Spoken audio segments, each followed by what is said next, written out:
अनाथ ज्ञानी कोणी नाही त्याला, पायापे विठ्ठला ठेवी मज. तुम्ही संत सारे कृपेचे सागर, निरूप हा पार सांगा देवा. तुका मग तो रक्षण करील माझे, तुम्ही संत सारे कृपेचे सागर, निरूप हा पार सांगा देवा. विठाला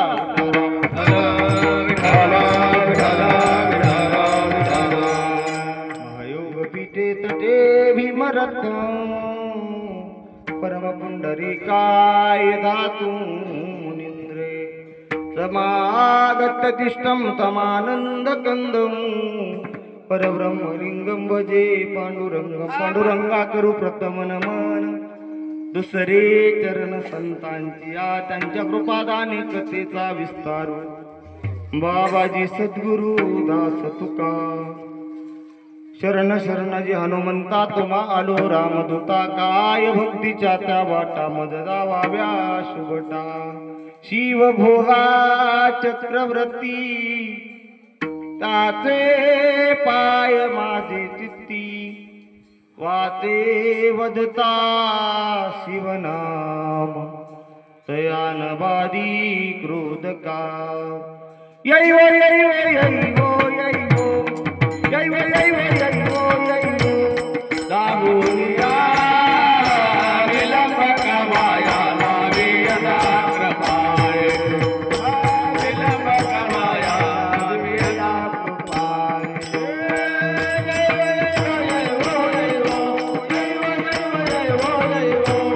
दाहुनिया विलंब कमाया लावे यदा कृपाय.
अधिकरण तेची वंदू श्री चरण श्री गुरूंचे ते नमस्कारोनी आता नमो सद्गुरु तुकया ज्ञान दीपा.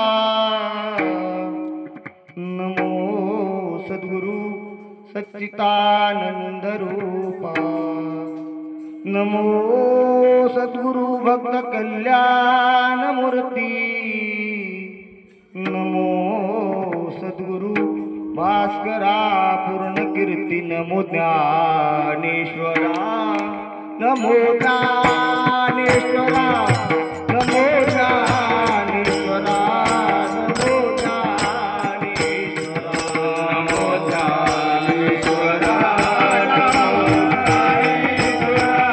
नमो ज्ञानेश्वरा,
ईश्वरा निवृत्ती उद्धारा सोपान देवा मुक्ताबाई नमो त्रिभुवन पावनी अद्वित्रय जननी देवांची मस्तक हे पायावरी या वारकरी संतांच्या विठाला विठाला याचे शरीर जाईल सनात कहा गोपीनाथ पावेची ना तुम्ही संत सारे कृपेचे सागर निरोप हा पार सांगा देवा प्रस्तुत प्राप्तस्थळी प्राप्त प्रसंगी संकीर्तन रूपी सेवेसाठी घेतलेला अभंग परमार्थाच्या कलशस्थानी विराजमान असणारे देऊचे थोर सुप्रसिद्ध साधू वैराग्याचे महामेरू पंचम वेद निर्माते जगद्गुरु तुकोबाराय यांचा 4 चरणाचा तुम्हा आम्हाला थोडक्यात उपदेश करणारा अभंग आहे. विठाला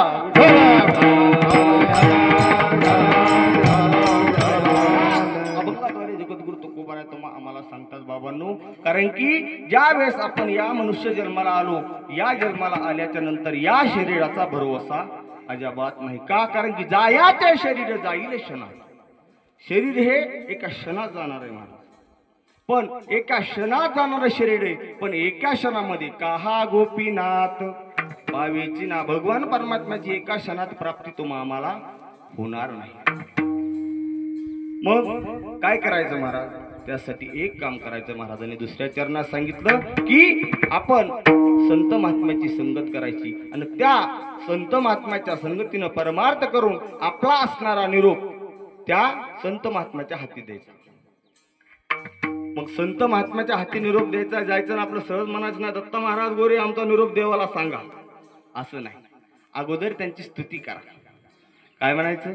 तुम्ही संत सारे कृपेचे सागर निरोप हा फार सांगा देवा. अगोदर कुठलंही जरी काम करायचं असेल तर डायरेक्ट त्याला खालीवर बोलून काम होतं का महाराज? नाही. सर्वात असणारी स्तुती माणसाला प्रिय आहे. संत असो, महंत असो, देव असो. अहो देवाची जरी नाही स्तुती केली तरी देव प्रसन्न होतो. मग आपलं काम आहे, आपलं काम आहे, आपलं काम संत महात्म्याकडे सांगायचंय. मग ते काम सांगायचं ना, संत महात्म्याची स्तुती करायची आणि त्यांना सांगायचं की तुम्ही संत असणारे कसे आहात? कृपेचे सागर आहात.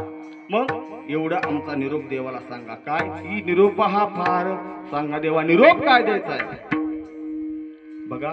तुकोबाराय स्वतः त्यांचा अभंग हा काय कुणाचा स्वतःचा नाही, अगर काही नाही. तुकोबाराय सांगतात की बाबांनो, संत महात्म्याच्या हाती निरोप द्यायचा की हा निरोप द्यायचा की अनाथा ज्ञानी कोणी नाही.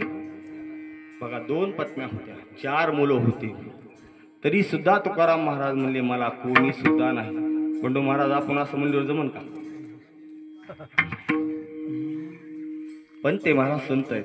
त्यांनी सांगितलं मला कोणीही नाही, अनाथ ज्ञानी कोणी नाही, त्याला पाया पे विठ्ठला ठेवी मग. मला कोणी नाही, मला देवाशिवाय दुसरा कोणी नाही, असा निरोप असणारा संत महात्म्याच्या हाती देवाकडे द्यायचा. आणि 4थ्या चरणात सांगतात की जर तुम्ही आमचा निरोप सांगितला, तुम्ही कुणी संतांनी जर असा निरोप सांगितला तर मग तो रक्षण करील माझी. संत महात्म्याच्या हाताने जर निरोप गेला तर तुका म्हणे ऐसी करा निर्वण, मग तो रक्षण करील माझे. तुम्ही संत सारे कृपेचे सागर निरोप हा फार सांगा देवा. विठाला विठाला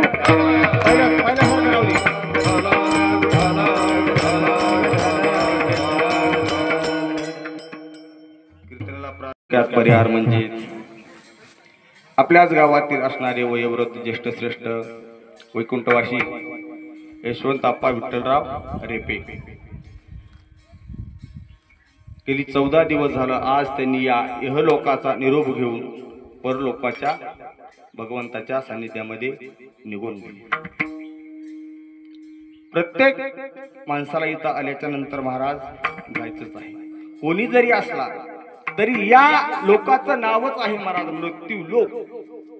मग या मृत्यू लोकामध्ये जे जे निर्माण झालं ते सजीव असेल निर्जीव असेल प्रत्येकाचा नाश हा निश्चित आहे. विठाला विठाला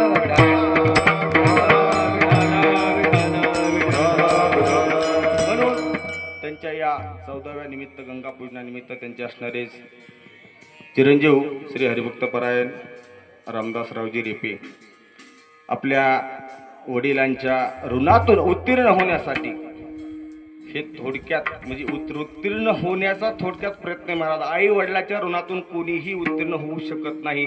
देवाच्या ऋणातून उत्तीर्ण होईल, संतांच्या होईल, पण आई वडिलाच्या ऋणातून कोणालाही मुक्त होता येत नाही. कारण की खऱ्या दृष्टीने जर पाहिलं तर आपल्यावर 3 जणांचे प्रामुख्याने 3 जणांचे ऋण असतात. ज्या भगवान परमात्म्याने आपला जन्म दिला, जेने हा जीव दिला, त्याचं पहिलं ऋण असतं. मग देवाचं ऋण आहे. देवाचं ऋण फेडायचं असेल तर काय करायचं? जेने जीव हा दिला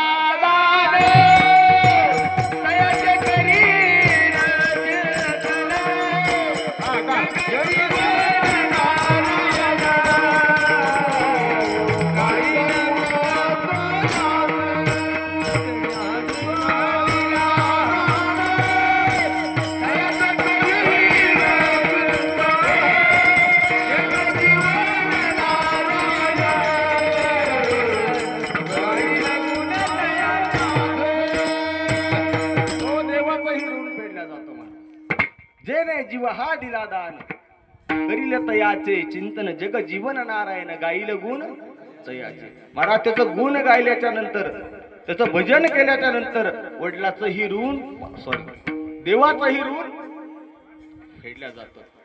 संताचं ऋण 2 नंबर. संताचं ऋण फेडता येतं का महाराज? फेडता येतं. संताचं ऋण फेडण्यासाठी काय करावं लागतं नागेश्वर? संत दिसल्यावर नमस्कार, आणि संत घरी आल्याच्या नंतर गाली संतासी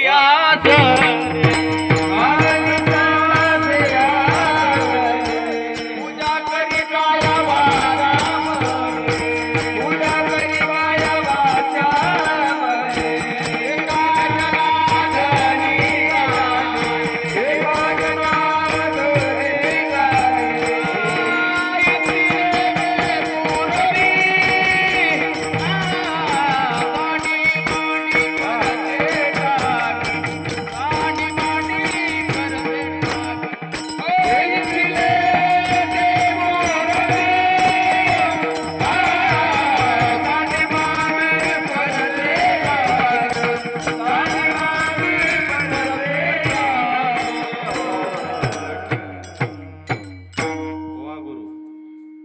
संताचं ऋण फेडायचंय ना.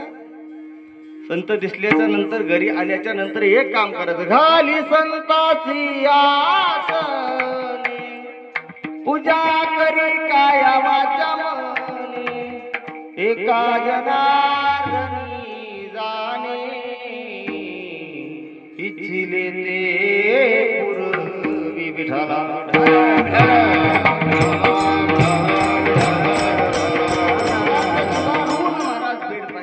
पण जन्मदात्या आई वडिलाचं ऋण कुठल्याही सेवेनं ते आपल्याला फेडता येत नाही.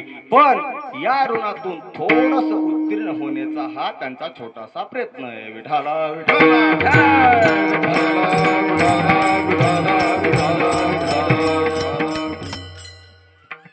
शास्त्रानं सांगितल्याप्रमाणे या शरीरातून प्राण गेल्याच्या नंतर जे सांगितलेले विधी आहेत ते महाराज करावंच लागतात. नाही केल्यावर मग पुन्हा अशोक महाराजाकडे लोक जातात. महाराज काय करावं? मग महाराज म्हणते तुम्हाला पितृदोष लागला का? नाही पित्राची सेवा केली. महाराज हेच होतं. विठाला विठाला.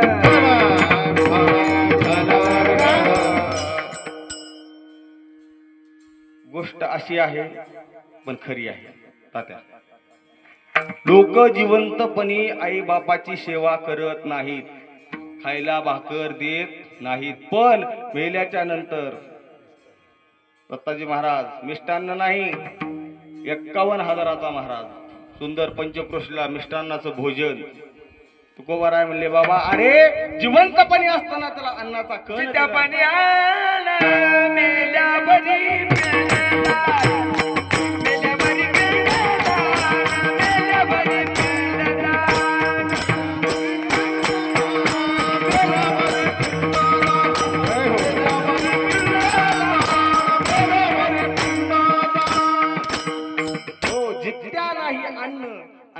त्यावरती पिंडदान.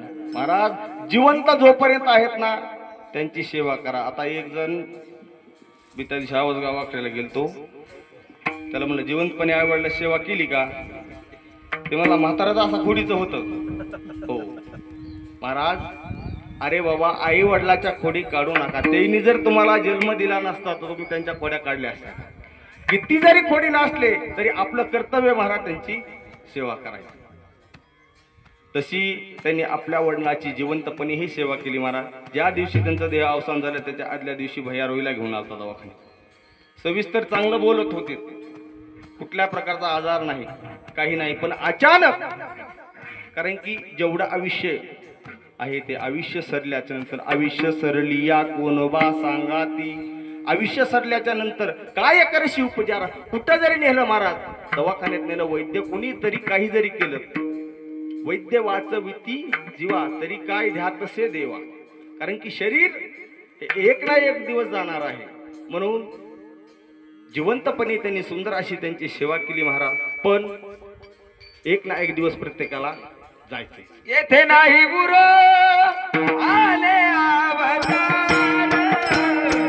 येथे नाही गुरु आले अवतार, येथे पामर जीवाचे,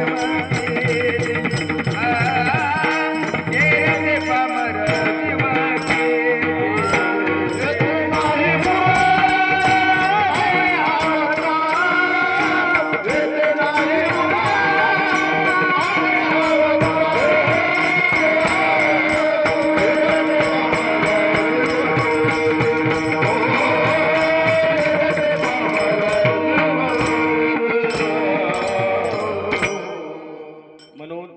सृष्टीच्या नियमाला अनुसरून त्यांना सुद्धा जावंच लागतं महाराज. कोण इथं काय राहिला आलाय का? येते नाही उर्वाले अवतार एरते पामर जीव किती. महाराज संत महात्म्याचे अवतार झाले, देवाचे अवतार झाले, इथं कुणाला सुद्धा राहता आलं नाही. कारण की या लोकाचा नियम आहे की उपजल्या पिंडा मरण सांगा ते, उपजते मरते सवे चिते, किंवा उपजले ते नाशे नाशिले ते पुनरपी दिसे, हे घटिका यंत्र जैसे परिभ्रमे गा. म्हणून या न्यायाला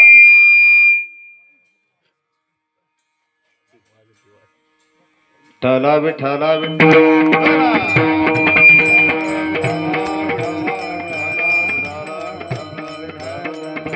लोड यायला का? हा हा राहू द्या, मस्त आहे. म्हणून या न्यायाला अनुसरून त्यांना ही या मृत्यू लोकांचा निरोप घेऊन आपल्यातून जावा लागले. गेली आज त्यांचा गंगा पूजन 14वा गेली 14 दिवस झालं आपल्यामध्ये ते नाही. म्हणून जिवंतपणे आई वडिलाची सेवा करणं हे तर आपलं कर्तव्य आहे. पण गेल्याच्या नंतरही ते काहीतरी त्यांच्यासाठी पुण्य सामग्री पाठीमागून पाठवणं हा शास्त्राचा आपला नियम आहे. म्हणून या नियमाला अनुसरून त्यांनी छोटासा 2 दिवसाचा कीर्तन महोत्सव होता. पण महाराज रात्री निसर्गाच्या आले देवाजीच्या मना तिथे कोणाची चाला नाही. या नियमानं काही कोणालाही येता आलं नाही. पण सकाळी मला सांगितलं महाराज सेवा तुम्ही करा. कारण की खऱ्या दृष्टीनं पाहिलं तर आमच्याकडे कुठलाही ना अधिकार ना पात्रता. इथं बसलेले सर्व महात्मे मंडळीत आहेत. श्री हरिभक्तपरायण आदरणीय अशोकजी महाराज आहेत, श्री हरिभक्तपरायण वारकरी भूषण दत्ताजी महाराज गोरे आणि झेंडोकर तेही उपस्थित आहेत. ज्योतिराम महाराज आहेत, आमचे नारायण महाराज माने आहेत. आपल्या भागातील गायनातील एक सुंदर असणारं रत्नश्री हरिभक्तपरायण आमचे आदरणीय मोहन तात्या भोसले तेही उपस्थित आहेत. तसेच युवा कीर्तनकार संगीत अलंकार संगीत विशारद नागेजी महाराज होरकटे ते सुद्धा उपस्थित आहेत. मृदंगाचार्य 2 बसून आहेत अविनाश महाराज, तुम्ही 4थे. एक नाही नंबर 1 मृदंग वाजवलेत महाराज. दिंडीमध्ये 6 तास पकवाज बहिणी वाजवायचा आणि 2 तास या मोठ्या महाराज.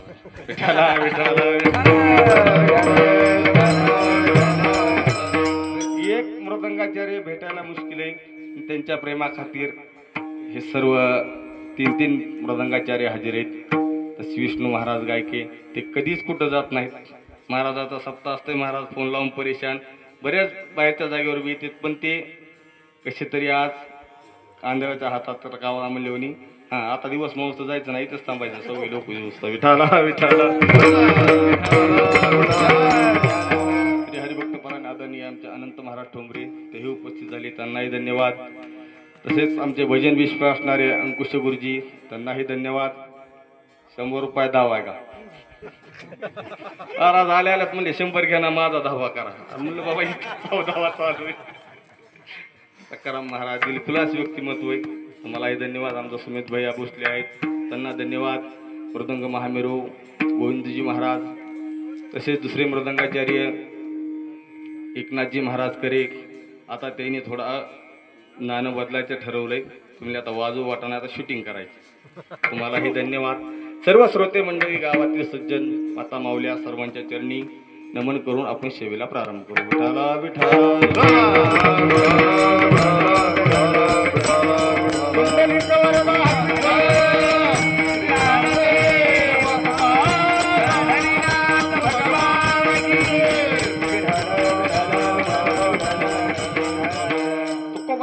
आम्हाला सांगतात बाबांनो जन्माला आलात ना जन्माला आलात पण काय करा परमार्थ करा परमार्थ करा देवाची भक्ती करा नाम साधना करा नाम चिंतन करा. पण जन हे गुंतले प्रपंचा महाराज काय करावं आम्ही प्रपंचामधले आहेत. अहो प्रपंचामध्ये असून सुद्धा देवाचं नाव घेता येतं महाराज.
शास्त्र बारी भाई सदा संसारी असावे असोदी नसावे भजन करावे वेदोवेदा पक्षी अंगणी उतरती ते का गुंतोनी राहती तैसे असावे संसारी जो बरी प्रार्थना दोरी.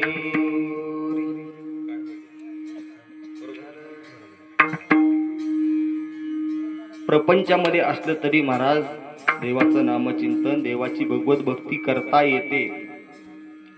मग लोक म्हणले महाराज काय करू जाऊ द्या. आता सध्या आम्ही नवतरुण आहोत आमचं काम काय आहे वाढावे संतान ग्रही व्हावे धनदान.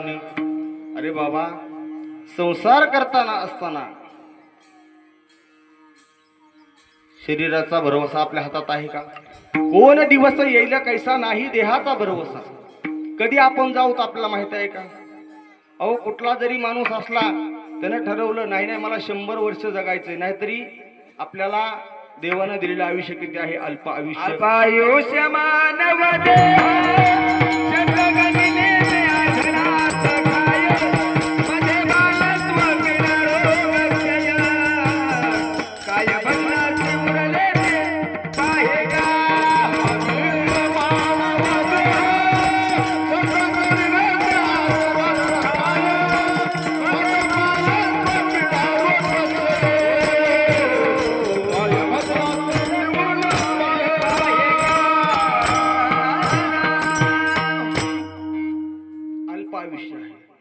मोठ्याचा जर विचार केला तर आपलं आयुष्य किती आहे अल्प आहे. अल्प आयुष्य मानव देह शत गणिले ते अर्ध रात्र खाई. अर्ध झोपीतच चाललं महाराज राहिलं 50. 50 मधलं बालपणामध्ये 10 वर्ष तर इथे निघून जातात.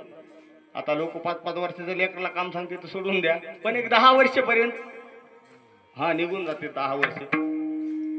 काय हे देवानं भजनासाठी दिलेला देह, मग हे भजनासाठी काय उरले, कितीक राहिले आयुष्य.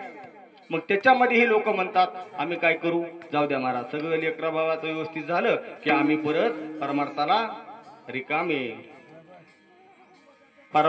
रिकामे पुन्हा नातू सांभाळू बेजार. त्याला म्हणलं का नाही चला वारीला, ते म्हणतात नाही नातू आमच्याशिवाय राहत नाही. अरे बाबा तुझ्याशिवाय कोणी राहत नाही, तू गेल्याच्या नंतर सर्वजण मजेमध्ये जगतात, पण तू, कारण की ही माया आहे महाराज, माया. या मायामध्ये गुंतल्याच्या नंतर माणसाला देव धर्म आठवत नाही. या संसाराचे पायी देव आठवत नाही. मग ज्यावेळेस आपल्या या शरीरातून प्राण निघून जातो त्यावेळेस आपण विचार करतो, अरे ज्याच्यासाठी आपण रात्रंदिवस एवढं रात्रीचा दिवस केला, लोकांचे बांधव टुकरू अर्धा एकर वाढवली, पण शेवटी आता काय, अंतकाळी हाता काय नाही. अरे बाबा त्या ठिकाणी गेल्याच्या नंतर पुन्हा यमदूत विचारत असतात, सांगा तुमचं पुण्याचं काय कर्म होतं. ते म्हणणार वर्षाच्या काठी 21 सप्त्याला कीर्तन ऐकाय गेलतो. बघा देवदेव परमार्थ म्हणजे काय, कीर्तन भजन बी नाही बरं का महाराज. क्षमा मागून बोलतो तुम्हाला, कारण की टाळ वाजवणं, पकवाज वाजवणं, कीर्तन करणं हा परमार्थ आहे का? हा परमार्थ आहे, पण तो व्यवस्थित करता आला पाहिजे. लोक 10 माळा घालतात आणि हा ते म्हणतात नका नका सांगू नका, सांगतो थांबा, गव्यामध्ये माल आणि महाराज सहज लोकांच्या वैरणीचा 10-5 पेंड्या उपशितो. सकाराम महाराज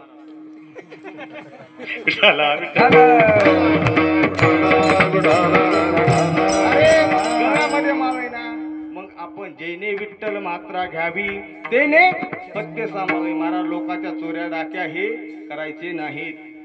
अविनाश महाराज तुम्ही बघितलं असं, एक आपल्या दिंडीत माणूस होता, त्याचं मुंडक मोडायचा टाइम होता महाराज, म्हणजे तो चोरच होता, फक्त त्याला माहिती इकडे आल्याच्या नंतर आपली चोरी सापडून जाते.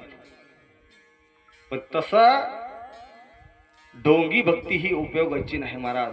करायची असेल भक्ती तर तुका म्हणे नको वरपंग देवा आणि घेई माझी सेवा भावनेनं देवाचं भजन करायचं. अरे जन्मात येऊन दररोज नाही भगवंताचं भजन करता आलं, पण आयुष्यामध्ये जे आपलं क्षेत्र असेल त्या क्षेत्रामध्ये इमानदारीनं जरी वागला तरी तुमचा परमार्थ झाला. विठाला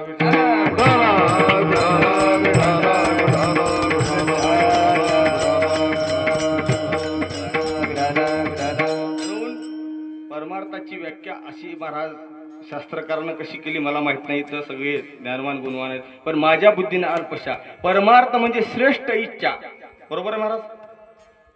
परमार्थ म्हणजे श्रेष्ठ इच्छा, जी इच्छा की चांगली सदिच्छा उपजली त्याला परमार्थ म्हणायचं. मग आता दत्ता महाराज म्हणते मग काय आपण काय मग हे काढून टाकायचे नाही, काढायचं नाही, हे सुद्धा परमार्थ आहे. पण जे लोक यामध्ये नाहीत त्यांना सांगायचं की बाबा परमार्थ म्हणजे श्रेष्ठ इच्छा आहे, चांगली इच्छा, लोकांना सहकार्य करणं, मदत करणं, नडल्या अडलेल्याला 10-5 रुपयाची मदत करणं, त्याला परमार्थ तो सुद्धा होऊ शकतो. म्हणून असा परमार्थ कोणी जरी केला तर त्याला देवाच्या जवळ जाता येतं. आणि जर नाहीच केला, आज करू उद्या करू, आज करू उद्या करू, मग शरीराचा भरवसा आहे का? हे शरीर नाशक आहे, कुचका आहे आणि ते एका क्षणात जाणार आहे. जयाचे शरीर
परमार्थ करू, उद्या परमार्थ करू, आज देवाचं नाव घेऊ, उद्या करता म्हणता म्हणता म्हणता म्हणता आयुष्य जात आहे पहा काळ जपत असे महाराज. शेवटच्या काळाला मग जीवनभर जर देवाचं नामचिंतन केलं नसेल तर अंतकाळाला देवाचं नाव येईन का?